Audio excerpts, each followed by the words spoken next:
ડાંગ જિલ્લામાં વહેલી સવારે વાવાઝોડા સાથે આવેલા વરસાદે અનેક વિસ્તારોમાં નાનું મોટું નુકસાન સર્જ્યું છે। જિલ્લાના આહવા, વઘઈ, સુબીર, સાપુતારા તેમજ પૂર્વ પટ્ટી અને સરહદીય વિસ્તારોમાં વાવાઝોડાની અસર જોવા મળી હતી। ત્યારે વાવાઝોડાના કારણે ખેરિયા ગામની પ્રાથમિક શાળાને ભારે નુકસાન પહોંચ્યું છે।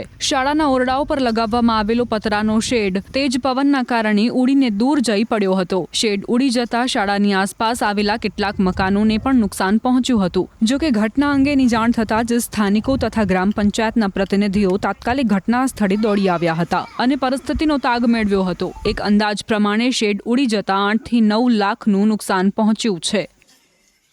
આજે સવારે મળસ્કે મારા ગ્રુપ ગ્રામ પંચાયત ખૈરિયા ગામમાં પ્રાથમિક શાળાનો મળસ્કે વાવાઝોડુંમાં સ્કૂલનું પતરા અને તે બધું નુકસાન થયેલું છે। અંદાજિત ખર્ચ 8 થી 9 લાખ રૂપિયા જેવું થાય છે, જે આજે મેં પોતે જાતે સ્થળ પર જઈ ચકાસણી કરી હતી। QR કોડ સ્કેન કરો અને ડાઉનલોડ કરો ન્યૂઝ 18 એપ। મેળવો ગુજરાત અને દેશ દુનિયાની પળે પળની અપડેટ્સ।